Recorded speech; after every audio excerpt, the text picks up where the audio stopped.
ឆែនហើយយើងចាក់ double crochet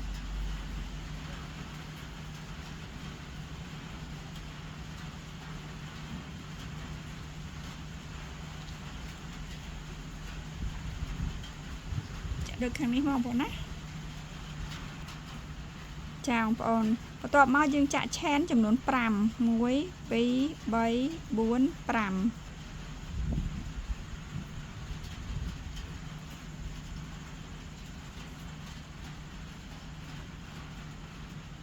ចាអញ្ចឹងគឺផ្កានេះយើងចាក់មកបានប៉ុណ្ណឹងហើយអញ្ចឹងទៅជួរបន្ទាប់គឺយើងត្រូវមកចាក់ជួរនេះបងប្អូន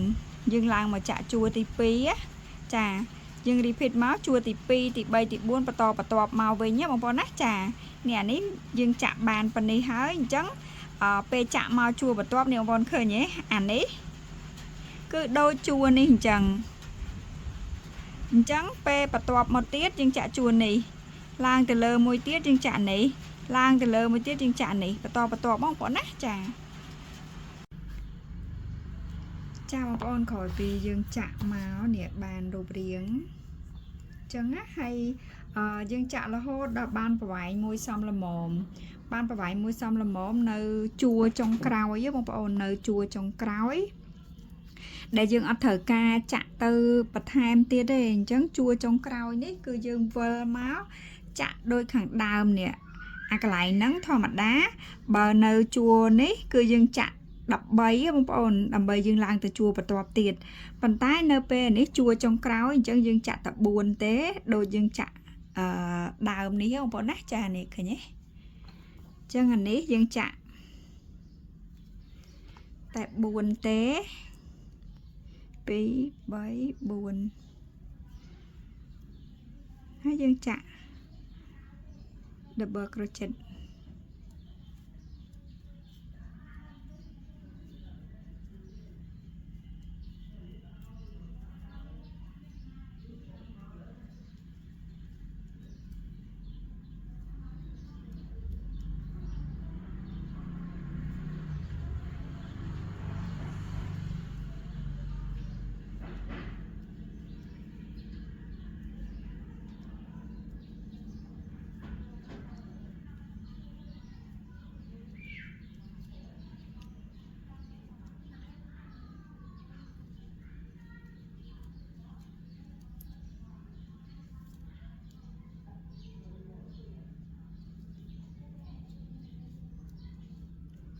ចាបងប្អូនយើងចាក់បានប៉ុណ្ណឹងហើយអញ្ចឹងយើងត្រូវចាក់ single crochet មួយជុំនិយាយទៅយើងចាក់ single crochet មួយជុំនឹងរហូតណាអញ្ចឹងឥឡូវខ្ញុំចាក់ chain មួយមកហើយយើងចាក់ single crochet អញ្ចឹងមកជួរនេះបងប្អូននេះអាកន្លែងនេះchain មួយdouble crochet មួយនឹងស្មើនឹង single crochet 3បងប្អូននេះកន្លែងនេះ single crochet 3ណាអានេះយើងចាក់ chain មួយហើយខ្ញុំចាក់ single crochet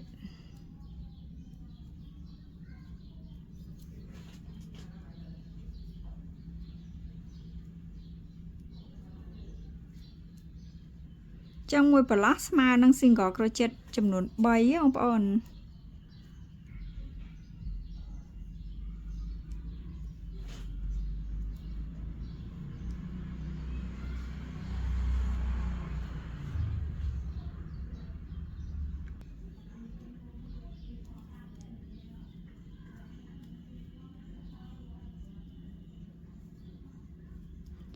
អញ្ចឹងក្នុងមួយប្រឡោះហ្នឹងយើងចាក់ single crochet ចំនួន3មកបងប្អូនណា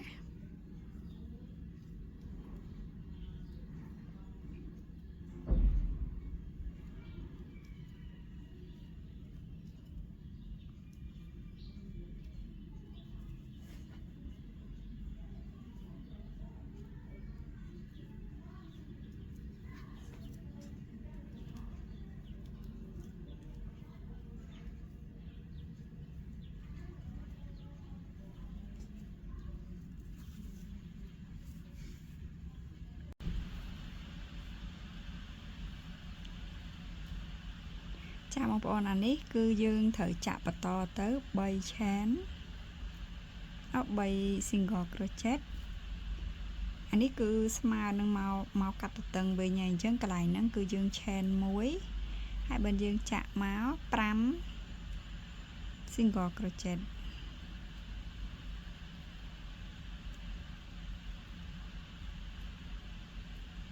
អានេះគឺយើងចាក់មួយប្រឡោះមួយ single crochet មកបងប្អូន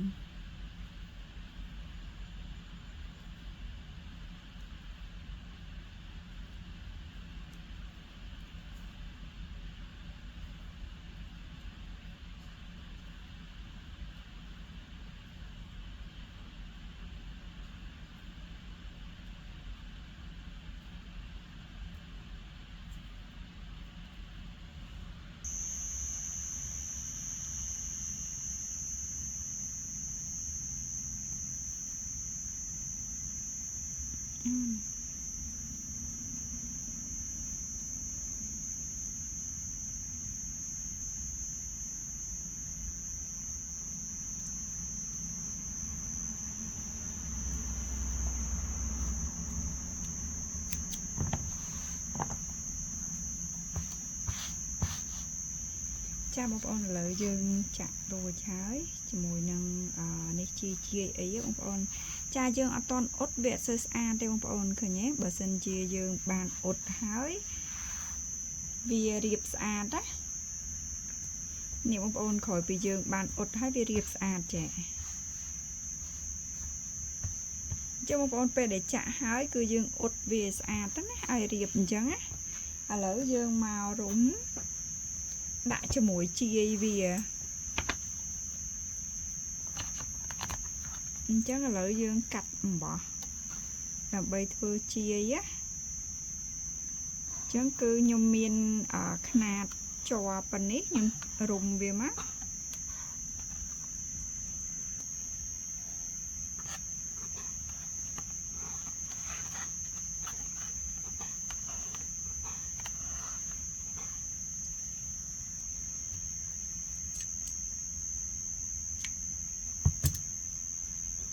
ឥឡូវខ្ញុំសាកប៉ុណ្ណឹងសិនតើវាគ្រាន់អត់ណា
នេះវាជួយធំ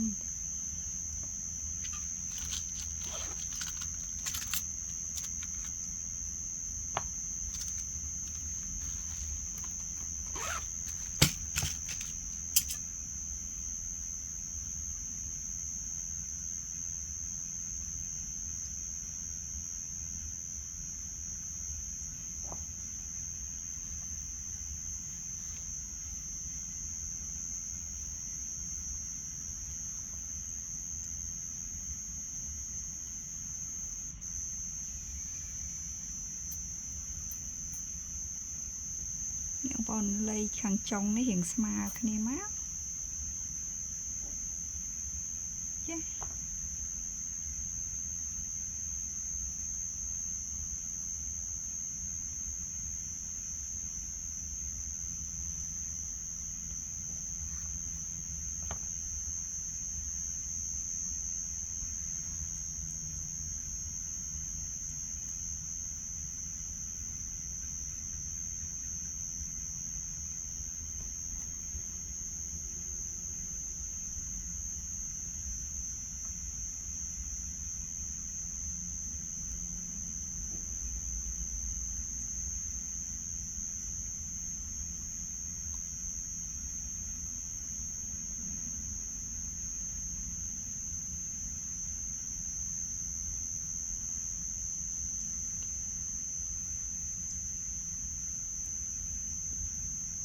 នេះខ្ញុំដាក់គៀកគ្នាប៉ុណ្ណឹងម្ដងមួយមកបងប្អូនណា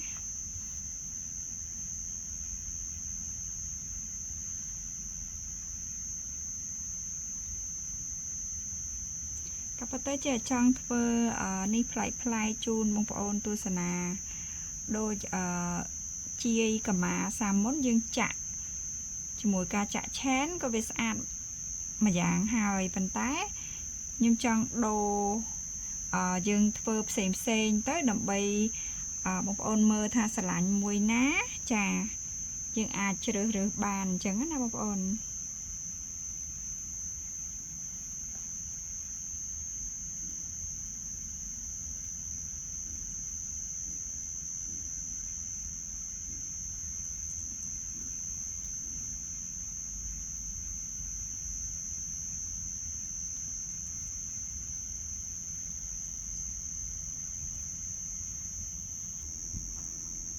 ចាបងប្អូននេះក្រោយពីយើងធ្វើហើយអានេះយើងធ្វើរៀងស្ដើងបងប្អូនដោយសារតែផ្ទៃនេះវាស្ដើងដែរតែបើសិនជាបងប្អូនស្រឡាញ់រៀងក្រាស់អីយើងអាចយករៀងក្រាស់ជាងនឹងបានណាយើងអាចដាក់គ្រប់ប្រឡោះទៅឬក៏យើងដាក់មកប្រឡោះ3សរសៃអីចឹងណាចានេះគឺខ្ញុំដាក់មកប្រឡោះ2សរសៃហើយយើងដាក់មួយឡងមួយទៀតអញ្ចឹងឃើញវារៀងស្ដើងណាចឹងអាចុងនេះយើងអាចកាត់តម្រឹមវាតិចបងប្អូន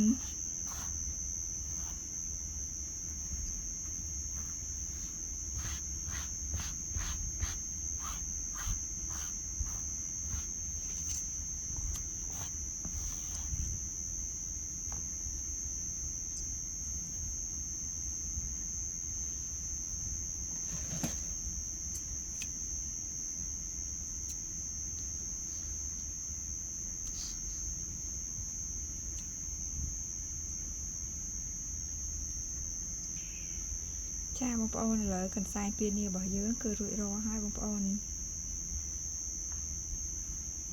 ចាអរគុណច្រើនសម្រាប់បងប្អូនដែលបានចូល view វីដេអូនេះតាំងពីដើមរហូតដល់ចប់សង្ឃឹមថាបងប្អូនពេញចិត្តជាមួយវីដេអូមួយនេះចាហើយក៏សង្ឃឹមយ៉ាងមុតមមថា